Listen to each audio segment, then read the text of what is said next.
Saudara-saudari yang terkasih, katekisme kita masih dalam rangka merayakan tahun Kitab Suci, tahun Ekaristi. Pada malam hari ini judulnya menyimpan dan menghormati Ekaristi Maha Kudus. Kanonnya 934 sampai 944.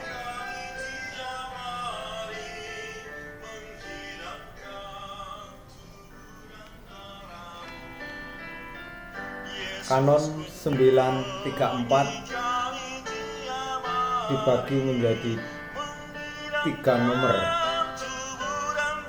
Judulnya Ekaristi Maha Kudus.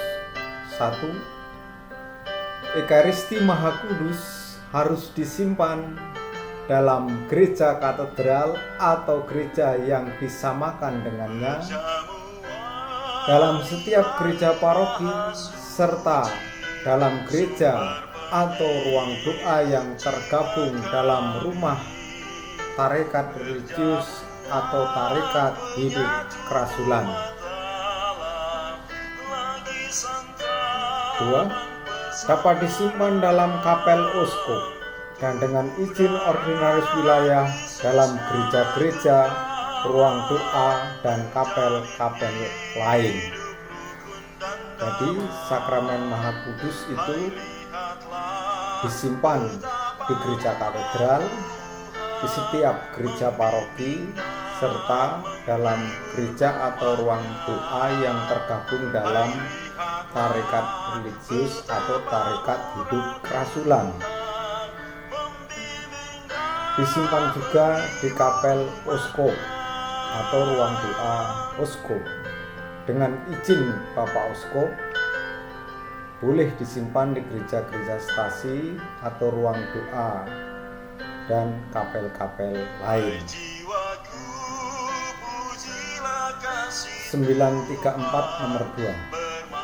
Di tempat-tempat suci di mana Ekaristi Maha Kudus disimpan, haruslah selalu ada yang menjaganya, dan sedapat mungkin seorang imam sekurang-kurangnya 2 kali sebulan merayakan misa di situ.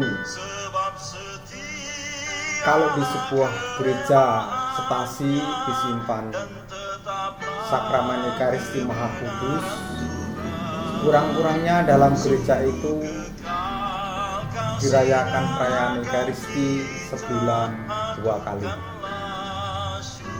Kanon 935. Tak seorang pun diperbolehkan menyimpan Ekaristi Maha Kudus di rumahnya atau membawanya dalam perjalanan, kecuali ada kebutuhan pastoral yang mendesak dan dengan tetap mengindahkan ketentuan uskup diosesan. Jadi Bapak Ibu, kita semua tidak boleh menyimpan sakramen Maha Kudus di rumah pun dalam perjalanan, kecuali ada ketentuan dari uskup diosesan dan alasan pastoral yang mendesak.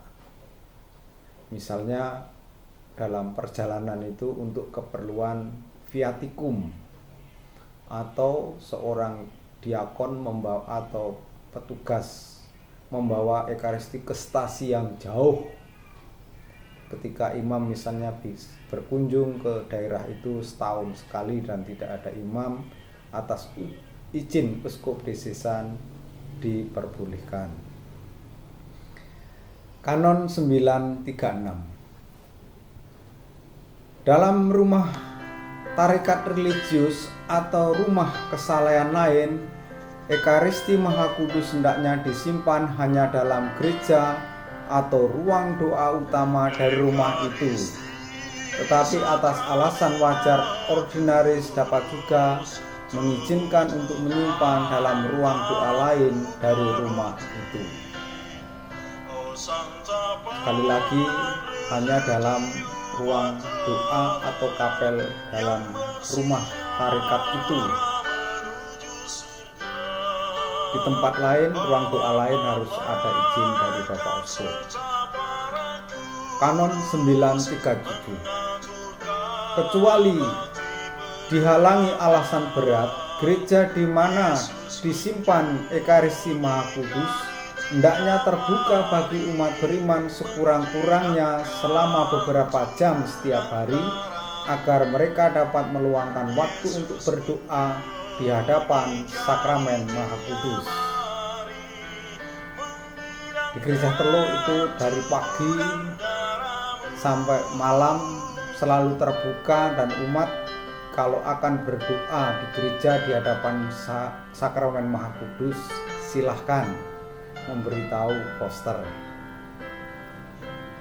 Kanon 938 ini dibagi menjadi 5 nomor tentang tabernakel. Ekaristi Maha Kudus hendaknya secara terus-menerus disimpan hanya dalam satu tabernakel dari gereja atau ruang doa. Jadi sakramen Maha Kudus itu hanya disimpan di satu tabernakel dalam gereja atau ruang doa.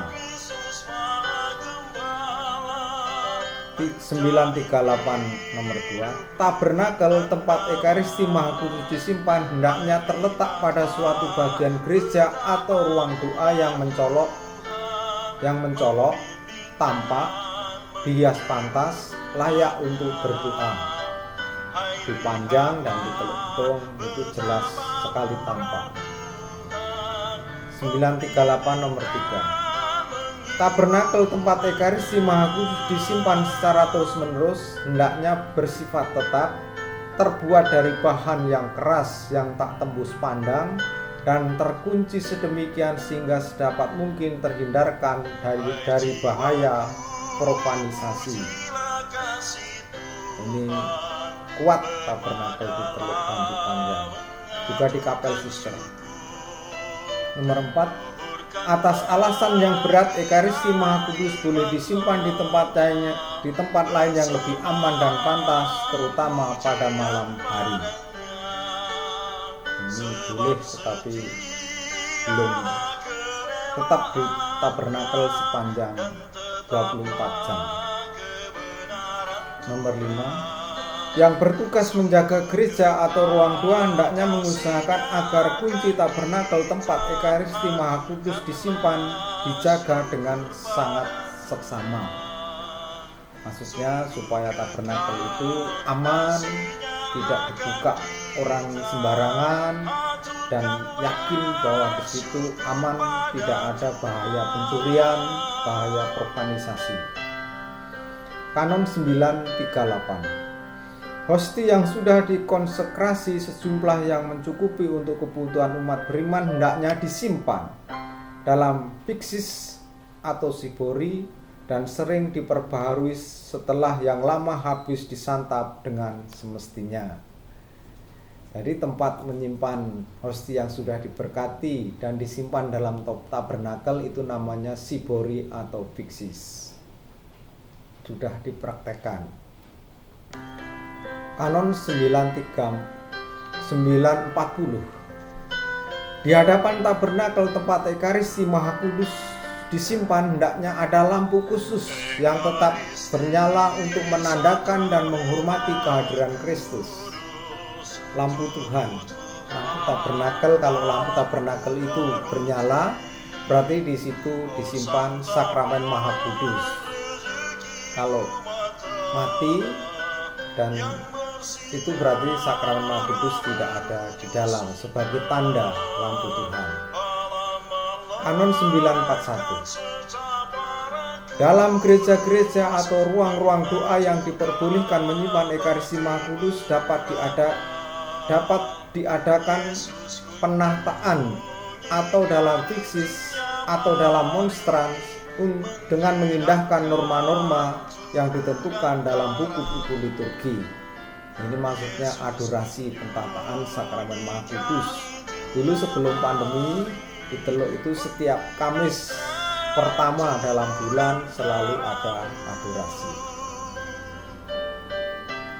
941 nomor 2. Selama perayaan misa dalam gereja atau ruang doa yang sama jangan diadakan pentataan sakramen Maha Kudus. Misalnya di gereja Teluk sedang ada misa, lalu di ruang doanya ada adorasi, pentataan itu dilarang bersamaan waktunya.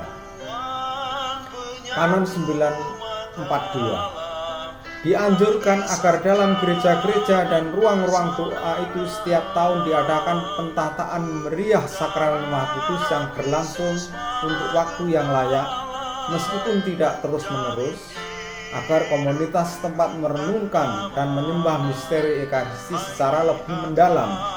Tetapi pentataan itu hendaknya hanya dilakukan bila diperkirakan akan dikunjungi oleh umat secara layak dan dengan mengindahkan norma-norma yang ditetapkan. Jadi dianjurkan untuk setahun sekali ada adorasi meriah, pentataan meriah setiap tahun, tapi harus dipastikan bahwa ada umat yang datang secara bergiliran.